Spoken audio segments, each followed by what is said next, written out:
Welcome back. Some people in baseball say the fastest way to make your high school varsity team, a college team, or even the major even the major leagues is by playing catcher.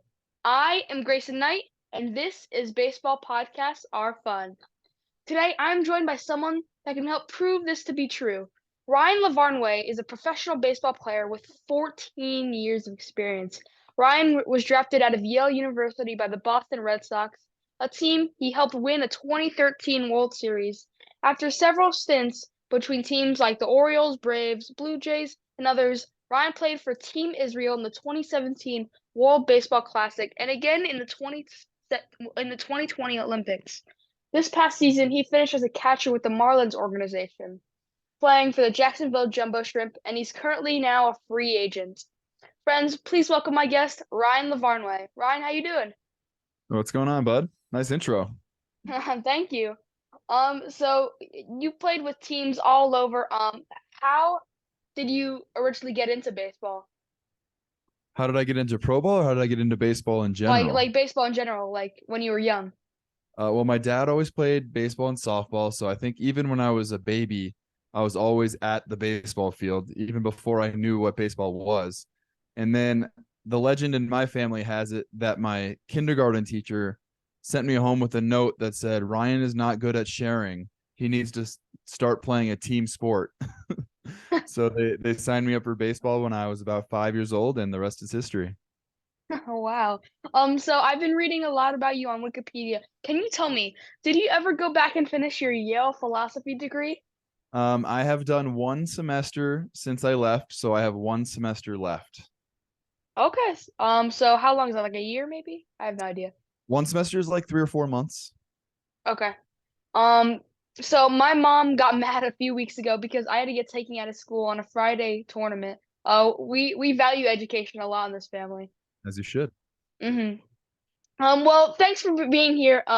Would you mind telling me and my listeners, you grew up in Southern California, right? Yes. So, what was your te favorite team? I grew up rooting for the Dodgers. Oh, good team. Yeah. So how originally did when you like I know you said your kindergarten teacher and all that, but how did you like start liking baseball from T-ball and then how did it go? Well, I think I kind of had a knack for it. So my dad, anytime we were on the drive to school, my dad was always talking about the game and the mental side of the game and how baseball you had to think about things ahead of time and anticipate. So that was kind of my connection with my father. And I had a knack for it. And I think everybody really likes and enjoys doing things that they're good at. So it was this self-fulfilling prophecy, like a circle of, I was good at it, so I wanted to play it more. And then the more I played it, the better I got. And then I liked it because I was good at it. And it kept going in a circle like that. And I happened to be my birthday is August 7th. And I think that helped me because when I was growing up, the cutoff for Little League for the age brackets was July 31st. I think it's changed into June now. But I was always the oldest, like one of the oldest kids in my age bracket, which when you're growing up, if you're 6 months or 8 months older than the kids on your team, that could be a big difference in being bigger and stronger. So I think that helped when my birthday was, and the fact that my dad liked it so much, I think really helped me. Um, so did you play any other sports when you were growing up?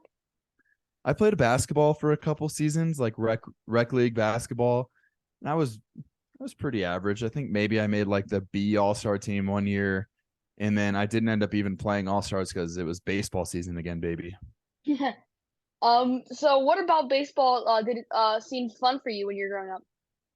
I love to hit. I've always loved to hit. When I in my free time, I would go to the field and I would wait till all the games were done, and I would just take batting practice, whether it was by myself or with a teammate. And I remember one of my holiday gifts one year, I got a swing away so I could take swings off it was like a floating tee. If you've never heard of this thing, it's like it suspends a ball from I the have bungee that. cord above. You have one of I those? have that, yeah. That was probably the best holiday gift I ever got. And I would just take swings after swings after swings in my garage. And I just always loved hitting. And then I grew to appreciate how important defense was. And I loved catching and taking fly balls. And I just love being on the field. And it feels like that's where I belong. Mhm. Did you mostly play rec, or did you transition to travel ball when you were around my age? So when I was growing up, I played in Pony League, not Little League, which is Oh, okay. kind of a Like a distinction. lot lower. I mean, a lot younger. It's more, I think the rules are slightly different, but it's very similar, ages. It's just like you can lead off and steal bases at a younger age. Kids pitch at a younger age. I think maybe the bases are a little bit bigger. Little League is a brand name, right? It's like Pop Warner football. It's not just all kids that play baseball play Little League. So we played Pony League and it was very competitive. Little leagues and pony leagues in Southern California are very competitive, and we would make the all-star team for our recreation league. I don't think I started playing like pay per play club travel ball until I was about 12. And that was just for 2 or 3 years until I started high school. So when you were a teenager, who was in your life that was really pushing you to become a great baseball player? That's a great question. My parents always kind of let me stay self-motivated. The word that you used in your question that I'm really keying in on right now is who pushed you. And I think being pushed from an outside perspective wasn't really something that I needed. I've always been very driven. I've always known that I wanted to play baseball in the major leagues. And that was just kind of in me. It burned like a fire that kept my engine going. And I think along the way, there was some coaches that helped me believe that I could be better than I thought I was going to be. And I think they kind of helped my life, and I had great conversations that I can look at as turning points. But as far as who pushed me, I didn't need that push because I had it inside of me already. Did you have any siblings who were really competitive with you? I have one sister. She's about 3 years younger. Her name's Courtney. We were not competitive together. She also played softball for a couple years, and she was really talented in her own right. But we didn't compete with each other. We just kind of supported each other. So when I got to meet you a couple months ago, at a Stripers game, and when we met you with pitcher Anthony Maldonado, who's also a guest on our show last season, we talked about how you kind of scolded him for about autographs, and he was scribbling his autographs and no one could read it. Um, how, for my listeners that don't know, how do you want people to write autographs? So for everyone that's listening, I don't know who your audience is, but I imagine it might be kids your age. So when people start asking for your autograph, when you get a little bit older and you get famous, make sure that they can read it. Because what's the point of getting an autograph if 5 minutes later you forget who it was, right? So I think it was either Derek Jeter or Arnold Palmer, the famous golfer, that said, "Sign your autograph so the kids can read it." And I heard that quote, and it's kind of stuck with me through the years. My dad said watching you with Anthony was like Crash Davis in Bull Durham. I've never seen that movie, but he wanted to know, has your career how has your career felt like that? I think my career has kind of turned into that in the last few years. So since you haven't seen the movie, I can give you some context. Crash Davis is a character that is an older catcher. He never really made it to the major leagues himself, maybe just for a little bit, but then he's in AAA and his main role on the team is to help the younger pitchers. And that's kind of where I'm at now in my career. This season, it was my 14th or my 15th season. I didn't play in the major leagues at all myself this year, but I've played in the major leagues for 10 years before this. So this year, my job was really to help pitchers like Anthony and all the other younger players whose careers are still just getting started. They're just still learning who they are as players and who they're going to be in the professional game. So I've really embraced that role of being able to help these guys with some of my experience and just sharing the things that I've been through. So hopefully they can learn lessons from our conversations and not have to learn them the hard way like I did. Mm. So, okay, over 14 or 15 seasons baseball, but before you were drafted, you went to Yale University. That's not only a prestigious school, but it's far from your California home. Why did you decide to go there? I was ready to kind of get out of the house and make my own rules, if you will. And I was recruited by their baseball team, and I wasn't really highly recruited by a lot of other places. So when they called, I remember being so excited. I was in when I heard their voicemail, it was on our house phone because that was back in the day when everybody actually had a house phone and we didn't really have cell phones yet. That's how old I am. Mm-hmm. And our house phone voicemail machine was located in a little hallway between our entry door and the kitchen, and the ceiling is a little lower in that hallway. I physically remember jumping off the ground and bopping my head on the ceiling. I was so excited that I got that call. But it was definitely the best opportunity academically, 100%, and it was probably the best opportunity I had to play Division 1 baseball also. So for me, when they recruited me, it was an easy choice. So what do you think are some differences between high school and college ball? Ooh, good question. I think in high school you have a lot of players that just make the team because maybe the high school has a policy where they don't make cuts, or you have players that just happen to live in an area where the district doesn't have a lot of great players, or whatever. But going from high school to college, it's really just the best 2 or 3 players on each high school team that get to play college. And now everyone you're playing against was the best on every team they've ever been on. And then when you go from college to pro, it's the same thing again. Only the best 1 or 2 guys from each college team get to go pro. And everyone you're playing against was the best player they've ever been on, and so on and so forth. And it's like this pyramid or this triangle where you have all these people that play high school, and then less get to play college, less get to get drafted, less get to make it to the majors. And even less to play in the Olympics. That was incredible. Yeah, so it was a pretty cool thing. And my thing to young players is just really enjoy playing because you never know when it's going to be over. And if you have fun along the way, then that's really the most important thing. And you're pummeling notes as a catcher, but you played a lot of outfield before you got behind the plate permanently, right? Do you think it would be help? Do you think it helped a lot when you were drafted? I do not think playing outfield helps me get drafted because I am the slowest runner on every team I play on. So nobody is looking for me to play outfield. um, but I think it was important for me as an amateur player because I never caught one game on the varsity team in high school. I wasn't as good as the other guy in my grade. So in order to play on the varsity team, I had to find another position. And my dad had always told me it doesn't matter if you're the second best in the whole world at your position.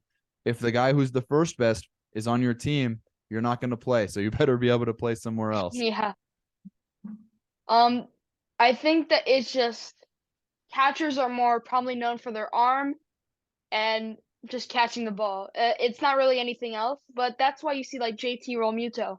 He's the fastest pop time and he's the fastest catcher, like run speed. How do you think other catchers can compare to him or get as good as JT Realmuto is?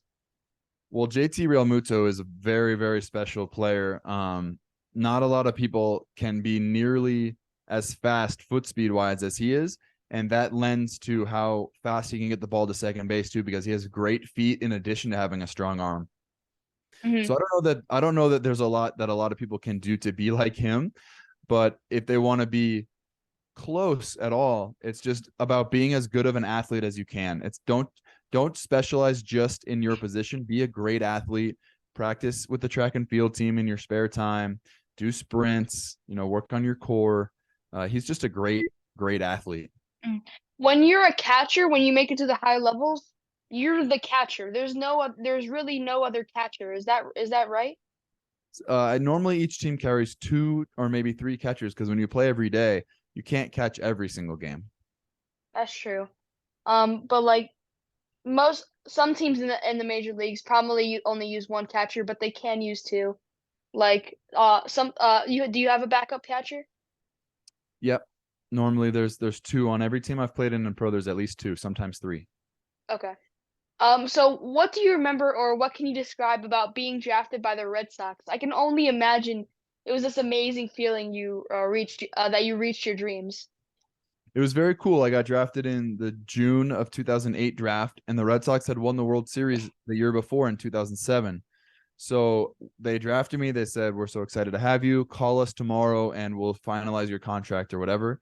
And when I called back the next day, whoever answered the phone answered it, "World Series champion, Boston Red Sox. How may I direct your call?" And I was like, oh man, the World Series champions just drafted me. That was pretty cool. Um, when were you really nervous when you first became a professional baseball player? I was very nervous when I showed up, yes, because I had a broken wrist during the draft. So the draft was in June and I didn't play my first game until August. So all the guys on the team had been together for months and had been playing together. And I didn't show up till later and I was coming off an injury. And I remember there was already 3 catchers on the team. So when I showed up, everybody was like, we don't need another catcher. What are you doing here? And I felt like a fish out of water. And I really was not very confident at that time. And I had to start playing and get in the rhythm to get my confidence back. So your career, I could say, has been really up and down between the major leagues and AAA and the minor leagues. What did that experience do to help you work through the adversity? Well, I think learning how to deal with the adversity is the only reason that I've survived and stayed around so long. Because every time you get called up, it is a dream come true, right? Do you have the dream of playing in the major leagues one day? Yes, I do. So you can imagine you work for your whole life. Even if you get to the big leagues very, very quickly, you'll be maybe 20 years old, 21 years old. Imagine having the same dream since you were 5. So for 16 years, there's this one thing you've wanted to do. And it finally comes true. You finally got called up.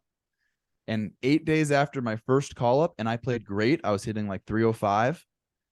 They said, oh, you got to go back down to the minor leagues because Big Poppy's healthy again. So I can't even argue, right? I can't even argue that I agree. If Big Poppy's healthy, I should go down.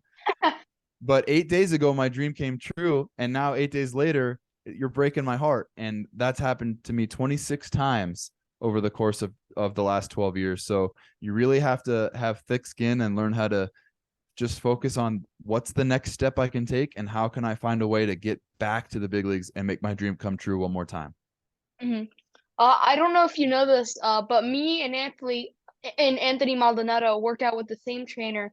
Coach Steve has been helping me push through some things that I think that are tough. I had an injury back in July at Cooperstown Dreams Park. I'm just now learning to deal with adversity, I think. Um, so in 2013, you were back and forth with the Red Sox and the minors, but you actually earned a World Series ring. So how was that? It was pretty cool. It's right here behind me. You see it right Oh, here? Right there. oh, what are those other rings? Those I have 3 AAA championship. You want me to bring them over? Yeah, sure. Watch this on YouTube if you guys can't see. Oh, that's awesome. So That is cool. this one's the World Series ring, and then this was the year before I won the AAA championship, and Okay. then the year after was the AAA championship again, and then this one was 2019 AAA championship again. Do you have any other rings from other teams, like when you were on the Braves? Nope, just the AAA Just with the the Red Sox? Red Sox, and then AAA with the Indians was the third AAA championship. Hmm. So that's incredible. In 2017, like I was saying in my intro, you joined Team Israel for the 2017 World Baseball Classic. How did that happen, and exactly is the World Baseball Classic? Is that like the World Cup but for baseball? Yeah, great question. So the World Baseball Classic was started by the Major League Baseball Players Association and Major League Baseball in conjunction together as partners. And the idea was that baseball had been taken out of the Olympics and there was no major international tournament worldwide to grow the game. And the idea behind the tournament was we want baseball to be played worldwide and we want fans to be new people to become fans of baseball around the world. So what they did to help facilitate that was they made the rules for playing for each country a little bit easier than the Olympics. You didn't actually have to have a passport for the country. You just had to qualify to be able to get a passport, and then you could play for that country. So whatever country you could possibly get a passport, you could play for that country. So Anthony Rizzo played for Italy, even though he's not an Italian citizen. Jazz Chisholm is playing for Britain this next time. even though he's not from Britain. And I played for Israel because I Hmm. am Jewish and I could become a citizen. Hmm. Um, and 3 years You'll later, 3 years later, I did become a citizen for the Olympics, but that's later. you'll also be playing with Harrison Bader of the Yankees. That'll be. Have you met him before? That's right. I have played against him, and our Israel World Baseball Classic team coming up in March is going to be really good. We've got some great players playing for us. Jock Peterson's going to play. Kevin Pillar is going to play. Hmm. Hopefully, we can keep recruiting. Our manager is Ian Kinsler, who's a Texas Rangers Hall of Famer. Oh, cool. Yeah. So you're actually playing Puerto Rico, which Anthony Maldonado is going to play for. Theoretically, you could actually hit against Anthony Maldonado. The Mm. battery, the ba- your battery mate could be the pitcher you face against in the World Baseball Classic. How would that feeling be like? That would be fun. Actually, you know what? I actually normally don't like hitting against people that I know because I feel like I should have an advantage of knowing what they're going to throw me, but then I get up there and I overthink it, and they end up throwing me a good pitch to hit, and I'm thinking too much instead of hitting. So, um, I think Anthony's a really good pitcher, and I hope if I do face off him that I can find a way to get a hit. Mhm. Are you planning on let me, I'm trying to think. Are you planning on like trying to get into the because you're a free agent right now, right? Mhm. Are you planning on trying to get a major league contract now that you're a free agent? I hope so. That's the plan. When you're playing baseball, especially when you're playing in the minor leagues, the goal is to get back to the big leagues. Hmm. Um, do you think major league teams play co close attention on the World Baseball Classic and minor league players? I'd like to think so. I think that there are scouts at all of those games, and they're always looking for someone that is undervalued by someone else or someone they can trade for, or if there's an injury, someone that might be available. That's the reason that I have played for so many teams is there was a need somewhere, and either I'm available or I can be traded for. And when there's a need, then you can fill the need. Hmm. So actually, my dad's part Jewish, so that means I'm part Jewish. So you think you could put me a good word for Israel in like 10 years? Yeah, you're absolutely in. Keep playing, keep getting better, and we'd love to have you. Mhm. So I want to get your perspective on travel ball in a second, but first, can we talk about the really fun Instagram videos? My dad showed me all the old Sports Center commercials and the reels on Instagram. How did you like start making those, and what's your like drive on social media? I started making videos on Instagram on Super Bowl Sunday was really the first one that I made. And I didn't mean to be funny. I had played in the major leagues for 8 different teams and I have all my jerseys. So I put the jerseys on and I pretended like I had a remote control and I was changing the channel. And every time I hit the remote, my jersey changed on my body. And I was just pondering, what team am I going to sign with? I don't know who I'm going to play for this year. And it went viral. I got like 900,000 views, and people were like, "Oh Wow. my god, this is hilarious! We love this. We need more of this." And I was like, I didn't even mean to be funny. So then people loved it so much. I started just being silly and showing my silly side on Instagram, and it's got really great feedback, and I'm having a lot of Hmm. fun doing it. Social media is getting really popular nowadays. Yeah. Has it been easy or hard to convince other players or team mascots to be in videos with you?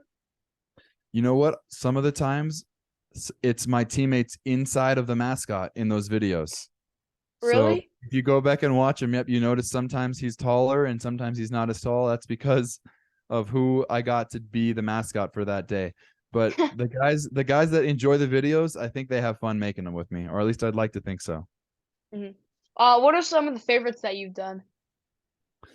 My favorite ones, I had a lot of fun with the shrimp, and I have another one coming out soon, about what would it look like if you lived your life the same way you practice baseball. And I haven't posted it yet, but it's coming soon, and I had a lot of fun making that one. Nice. So I'm starting to wrap up my interview, but let's talk about pickleball for a second because you love pickleball and I love pickleball and pickleball is like the second greatest sport ever besides baseball. Yeah, it's fun. My wife's mom brought me out one time, and I played with all the 60-year-old ladies, so we had a good time. Do you think pickleball is like a great sport in like the off season just to play sometimes? It's definitely good to run around and stay athletic, and I love any sport that has a ball involved. You know, football, basketball, pickleball, ping pong. If it's got a ball, I'm in. Last one. What do you think your post-playing career looks like? Coaching, commentating, something else? Finishing Yale? Yes, maybe all three of those, maybe one of those. I'm not really sure yet. I've kind of always believed that having a plan B distracts from plan A. So I'm working on one thing at a time. And if I can figure when the time comes, I'll figure out what's next. All right, Ryan, we made it to the not so rapid fire questions. You can answer with as much or as little info as you want. You ready? Let's do it. Your favorite MLB park to play in? Camden Yards. Camden Yards? Ooh, nice. Your favorite MLB memory? Hitting 2 home runs in my Cincinnati Reds debut. Nice. What is your favorite mascot in baseball? Scampy the jumbo shrimp. Shrimp. My mom always wants to know, do you have any game day or at-bat superstitions? Hmm. When I was in AAA in 2013, 2011, I had the same Quiznos sandwich for breakfast every morning because I was on a hot streak and I hit 10 home runs in 8 games. Wow, that's awesome. Um, was there someone you grew up watching that you got to play with? And if so, were they nice to you or was it like a letdown? I loved watching Jason Varitek as I was growing up, and I also loved watching Chipper Jones. And I got to play with Jason, and I got to meet Chipper when I played with her for the Braves, and they were both extremely, extremely nice and generous. And I have nothing but respect for both of them. What is your all-time favorite baseball movie? Major League. Ooh, Major League. That's a good one. I've seen that. I think mine is probably Sandlot, The Natural, or Field of Dreams. Good ones. Uh, last one. What would you tell your younger ball player self if you could? Um, I heard. So I want to give two answers if that's okay. That's fine. The first one, I heard Derek Jeter get asked the question the other day, what advice would you have for young ball players? And he said, get ready to fail and learn how to fail successfully because as a baseball player, you're going to fail 7 out of 10, even if you're a Hall of Famer. And I thought that was great advice. But to not copy Derek Jeter, what I would say is the coaching moments that ended up being turning points for me in my career, every time it was when a coach thought I was better than I thought I was. And he raised the standards of what I even thought was possible. And then I rose my game. I got better to meet his expectations. So I would tell my younger self to raise my expectations on what I even think is possible. You heard him here first, folks. Ryan Lavarnway, thank you so much. Did you have fun? I had fun. Good job, bud. Anything else you want to add? No, baseball podcasts are fun. Hmm. You can follow Ryan Lavarnway at R Lavarnway. That's RLAVARNWAY on Instagram. And you can help my show by subscribing to Baseball Podcasts Are Fun on Instagram and YouTube and Spotify at Baseball Podcasts Are Fun. Please check in next week for a brand new episode. Until then, that was Ryan Lavarnway. I'm Grayson Knight, and this was Baseball Podcasts Are Fun. Don't forget to swing for the fences. See ya!